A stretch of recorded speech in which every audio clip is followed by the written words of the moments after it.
어제 러시아의 후방에 있는 공군 기지에 무인기의 자폭 공격이 가해지면서 러시아군 3명이 사망하는 일도 있었습니다. 러시아는 우크라이나군의 공격이라고 단정지었지만 우크라이나 측은 가타부타 말을 하지 않고 있습니다. 이 소식 강성웅 해설위원 실장과 조금 더 자세히 알아보겠습니다. 어서 오십시오. 네, 어제 오늘 북한 도발로 무인기가 화두고 사실 군사 전문가들이 이 안보에 있어서 무인기가 중대한 위협이 될 수 있다 이런 맞습니다. 경고를 하고 있는데 다른 나라 얘기지만 일단 전쟁 중에 무인기 위협 얘기를 좀 해보겠습니다. 러시아 영토 안에 있는 공군 기지를 우크라이나가 공격을 한 겁니까? 맞습니다. 그 거리도 굉장히 멉니다. 네. 그러니까 보통 우크라이나 국경에서 이렇게 자로 쟀을 때 우리가 구글 지도에서 쟀을 때 네. 한 6, 700km 나오는 곳입니다. 굉장히 멀죠. 6, 700km면 신의주에서 부산까지 정도의 거리입니다. 예. 그 정도의 거리에 우크라이나가 보낸 무인기가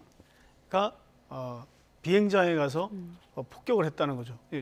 자폭 공격이죠, 일종의. 그렇게 네. 했다는 건데 그 국경에서 650km를 날아가서 목표물을 타격했다는 그런 얘기가 되겠습니다. 이건 사실 그 러시아에서 먼저 발표를 했습니다. 어떤 무인기가 공격을 했고 그것이 저고도로 날아오는 것을 격출시켰고 그래서 러시아군 3명이 치명상을 입었다. 사실 사망입니다. 이건 굉장히 그 깜짝 놀랄 기습 공격인데 네. 당시에 큰 폭발이 2번 있었다 이런 얘기입니다. 그러니까 시간은 우리 시각으로 어제 아침쯤이고 러시아 모스크바 시각으로는 그 전날 심야입니다. 새벽 네. 1시 한 반쯤에 이 공격이 감행된 것 같습니다. 네. 예. 지금 우크라이나는 가타부타 이야기를 하고 있지 않다 이렇게 전해지고 있는데 네. 다른 별다른 대응은 없는 겁니까? 네, 그러니까 러시아 쪽에서는 이게 우크라이나가 한 거다 이렇게 분명히 얘기를 했지만 우크라이나 쪽에서는 공식 입장은 없습니다. 다만 예. 이제 공군 대변인이 예. 약간 은유적으로 말을 했습니다. 이번 폭발은 러시아가 우크라이나 땅에서 한 일에 대한 결과다. 업보다 이런 뜻입니다. 그러니까 비유적으로 우크라이나가 했을 수도 있다라는 것을 강하게 얘기하는 건데요. 사실 이번 이 드론 공격, 이 무인기 공격이 한 3주 전쯤에도 있었습니다. 네. 비슷한 곳이에요. 그러니까 그때도 이 엔겔스라는 공군 기지에도 무인기 공격이 있었고요. 그보다 조금 더 우크라이나 국경에 가까운 라잔이라고 하는 공군 기지도 이 드론 공격을 받았습니다. 네. 그때도 이제 러시아는 이거 우크라이나가 한 거다 이렇게 얘기를 했고 그런데 이번에는 러시아 쪽 발표를 보면 항공기나 군사 장비는 파괴되지 않았다 이렇게 얘기를 했고요. 그런데 지난번에는 사실은 항공기도 파손됐다고 했습니다. 그때는 이제 조금 전에 지도에서 보면 그 라잔이라고 하는 공군 기지인데요. 이번에는 그보다 조금 더 국경에서 먼 엥겔스 기지인데 네. 그 라잔 기지에서는 군인이 3명 사망하고 항공기도 타격을 입었다 이렇게 러시아 쪽에서 얘기를 했습니다. 이게 최근에 다시는 아니지만 최근에 우크라이나 군이 드론 공격을 강화하는 것이 확실한 추세인 것 같습니다. 예. 그렇군요.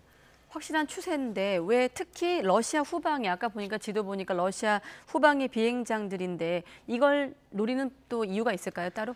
근데 이게 우크라이나의 미사일 공격을 많이 하지 않습니까? 네. 근데 사실 저기서 날아오는 것도 많습니다. 비행장에서 무슨 미사일 기지도 아닌데 미사일 쏠까 이렇게 생각할 수 있는데 예. 이 계속 그 현지에서 나오는 자료를 보면 러시아의 미사일 공격 중 일부는 전략 폭격기에서 발사되는 겁니다. 우리가 보통 전략 폭격기 그러면 이 항속거리가 7,000km 정도 되거든요. 7,000km면 거의 뭐 태평양을 건너는 그런 거리입니다. 네. 그 정도의 거리에 핵무기를 싣고 다니는 겁니다. 굉장한 폭발력이 있고 파괴력이 큰 무기이고 전략 무기인데 이게 떠서 순항 미사일을 핵은 아직 아닙니다. 네. 우크라이나의 굉장히 목표물에 명중을 시킨다는 거죠. 이런 피해를 보니까 우크라이나 군이 언젠가는 저기 원점을 타격해야 되겠다 이런 생각을 했겠죠. 네. 그리고 이제 거기를 멀고 다른 무기가 없고 사실 미국이 이걸 러시아 본토를 공격하는 데는 못 쓰게 하거든요. 미사일이나 이런 거를. 예. 그러니까 거기를 드론으로 해서 타격하는데 2가지 이유가 있죠. 이런 원점 타격의 측면도 있지만 거기서 만약에 러시아 전략 폭격기를 파괴하거나 거기서 쏘려고 준비했던 순항 미사일을 폭파시키거나 하면 굉장한 효과를 거둘 수 있죠. 그래서 이제 뭐 폭격 시간을 좀 지체시킬 수도 있고요. 러시아의 공격을 좀 약간 차단할 수 있는 그런 원점 타격의 성격이라고 이렇게 보면 될 것 같습니다. 예, 원점 타격 그리고 군 자산을 파괴하기 목적으로 계속 쏘고 있는 건, 아니, 드론을 날리고 있는 건데 전쟁이 장기화될수록 그럼 우크라이나가 이 드론으로 러시아 후방에 대한 공격은 더 빈번하게 이루어지겠죠. 그렇게 봐야 될 것 같습니다. 특히 이제 외신들이 주목하는 거는 네. 최근에 들어서 이게 많이 빈번해졌다는 겁니다. 과거에도 그 크림반도 같은 데는 이 드론으로 공격을 한 것 같다라는 그런 보도가 있었는데 예. 이번에는 러시아 본토의 후방을 때리는 겁니다.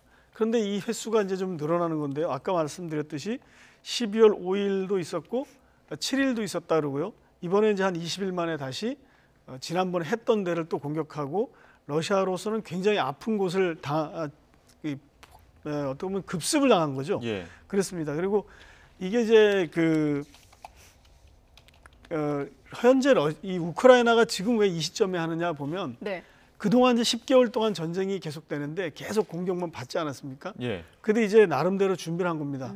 이 드론이라는 게 사실 그렇게 고급 기술은 아닙니다. 예. 러시아가 쓰는 이란제 드론 사실 이렇게 낮은 고도로 날리면 왱왱 소리도 나고 그냥 네. 소총으로도 떨어뜨릴 수 있는 수준이라고 합니다. 예. 그런데 이제 우크라이나는 이제 그런 드론이 과거에 소련 시절에 쓰던 것을 좀 물려받은 게 있다고 합니다. 그러니까 그러니까 러시아 입장에서는 그걸 개조해서 쓴다고 보고 있고요. 미국에서 이거를 최고급 드론을 지원합니다. 수백 대가 이미 갈 것이다 이렇게 보도가 됐는데 그걸 쓰진 않아요. 왜냐하면 미국이 그러면 이제 러시아로부터 또 책임의 문제가 있기 때문에 그걸 쓰진 않는데 개조해서 쓰거나 그냥 상상을 할 수 있는 거는 그것을 다시 좀 부품을 빼서 만들 수도 있거든요. 이게 그렇게 네. 어려운 기술은 아닌 것 같습니다. 그래서 이제 그렇게 해서 최근에 드론을 통한 후방 공격이 강화되고 있다. 이것이 하나의 추세다. 이렇게 이제 뭐 BBC라든지 워싱턴 포스트라든지 뉴욕타임스 같은 신문들이 보도를 하고 있습니다. 네, 우크라이나에 재래시무기 같은 것도 구소련제가 남아있다고 하던데 드론 역시 그런 성격이 그렇죠. 있군요. 네, 네. 자, 그런데 러시아군 본토를 공격받은 건데 보복 공격에 나서지 않은 겁니까? 아직은 없다. 이게 이제 그 뉴욕타임스 보도더라고요. 네. 그런데 이제 이 재미있는 게 좀 전에 말씀드렸듯이 최근에 늘어난다고 하는데 준비도 많이 했지만 이 우크라이나 당국이 판단하는 것은 러시아가 이제 미사일이 좀 고갈된 거 아니냐 이런 판단을 하고 있다고 합니다. 뉴욕타임스를 신문은 이렇게 얘기했습니다. 러시아가 미사일이 고갈됐다는 판단을 해서 우크라이나가 이제 이런 드론 공격에 나서는 거다 이렇게 얘기를 하고 있고요. 실제 그 증거가 뭐냐면 우크라이나가 쏘는 그 반격, 네. 보복 이런 것이 미미하다 이렇게 얘기를 하고 있습니다. 그리고 이제 아까 말씀드렸듯이 뒤에 이게 그 가지고 있는 어떤 그 미사일이라든지 순항 미사일이라든지 폭격기를 타격할 수 있는 그런 시점이 됐다 이렇게 보는 거고요. 실제로 이제 우크라이나의 어떤 예비역 대령이라는 이제 우크라이나 군의 인사들은 네. 실제로 우리가 때려 보니까 별 반응이 없더라 이런 얘기도 하고 있습니다. 그리고 그 반응이 없고 반격을 잘 하지 못하는 것은 러시아의 대응 능력이 없기 때문이다 이렇게 말하기까지 하고 있습니다. 예. 그 우크라이나 군 당국에서도 공습 간격이 길어졌다거나 네, 미사일 네. 곧 바닥날 것이다 네. 이런 얘기 계속하는 것 같은데 네. 우크라이나 군 당국에서 나온 뭐 추가적인 입장은 없습니까? 그런 판단을 이제 우크라이나 국방부가 그걸 내리고 있는데 국방부에서 이제 정보를 담당하는 사람이 있습니다. 예. 실제 전투보다는 이제 정보를 분석하는 데인데 국방정보국장이라는 키릴로 부다노프라는 사람이 있습니다. 이 사람이 가끔 이제 중요한 정보를 흘립니다. 뭐 벨라루스가 침공을 직접 할 것이냐 말 거냐 이런 걸 예. 판단을 하는데 이런 말을 했습니다. 러시아가 그간 매주 우크라이나 기반 시설에 대한 미사일 공격이라든지 드론 공격을 때로 했습니다. 집중 공격을 예. 했는데 한 번에 쏠 때 70에서 75발을 쐈다고 합니다. 그러니까 네. 주요 지역에 뭐 발전소라든지 정수 시설이라든지 상수도 시설을 폭격을 했는데 지금은 그 간격이 조금씩 길어지고 있다. 이렇게 예. 판단을 하고 있는 겁니다.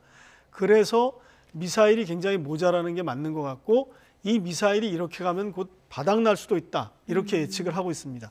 BBC 보도를 찾아보니까 러시아가 최근에 지난번에도 말씀드렸는데 푸틴 대통령이 대테러전을 잘해야 된다. 예. 그래서 후방에 대한 그 군사시설 공격을 막아내야 된다. 이렇게 얘기를 했는데 이렇게 푸틴 대통령이 지시를 했는데도 불구하고 민간 시설이나 뭐 발전소보다 더 중요한 군사시설, 그중에서도 가장 중요한 우크라이나를 타격하는 주요 무기인 미사일이 모여 있고 폭격기가 이렇게 모여 있는 데가 이게 뚫렸다는 것, 이것을 보면 러시아의 어떤 그 방공망도 그렇게 제대로 갖춰져 있지 않은 것 같다, 이런 보도를 하고 있습니다. 네. 그래서 소규모 자폭 무인기 기습 공격 러시아가 고전을 하고 있다라는 표현이 맞습니다. BBC에서 나왔군요. 네, 네. 자, 그러면 최근에 뭐 양쪽 모두 부인하고 있지만 러시아가 북한에서 무기를 사왔다는 어떤 해석도 있었는데 이런 분석과 연결해서 보면 어떻게 분석하십니까? 이게 그러니까 무기가 모자라는 게 확실하고요. 그 다음에 미국의 분석대로 이 러시아가 무기를 필요로 하고 계속 사려고 노력하는 건 분명한 것 같습니다. 미국 최근에 그 존 커비 백악관 안보보좌관 대변인이 이렇게 말했습니다. 네. 용병단체 와그너가 있죠. 예. 이 와그너의 보병 로켓과 미사일을 북한이 판매했다. 이전에 11월 달에 나온 얘기는 러시아에 북한이 포탄을 은밀히 공급하고 있다는 정보가 있다, 이렇게 얘기를 했습니다. 근데 이번에는 용병 와그너 단체, 와그너라는 용병 단체 보병 로켓, 그러니까 뭐 우주로 쏘는 로켓이 아니고 작은 소형 로켓이겠죠. 그리고 미사일을 판매했다, 이렇게 얘기를 했습니다. 이건 굉장히 구체적이고 사실인 것 같습니다. 물론 북한 당국이 또 부인을 했고요, 러시아도 부인했는데 부인의 강도는 좀 낮아진 것 같습니다. 예. 최근에 이제 그 38로스라는 그 북한을 연구하는 그 사이트가 있는데 네. 제가 38로스의 그 두만강 주변의 지도를 최근에 그쪽 38로스에서 올려놓은 게 있습니다. 그걸 보면 북한과 러시아 간의 열차 교역이 재개됐다는 겁니다. 이 화면인가 보죠? 네, 그렇습니다. 이게 자세히 보면 하얀색 가운데 굵은 선이 얼어붙은 두만강입니다. 예. 두만강이 이렇게 있고요. 네. 노란 선과 하얀 그 두만강 사이에 있는 데가 중국 땅입니다. 네. 중국 땅을 보면 맨 끝에 동해 바다까지 나가지 않고 중간에 끊겼죠. 예. 근데 노란색이 딱 끊겼죠.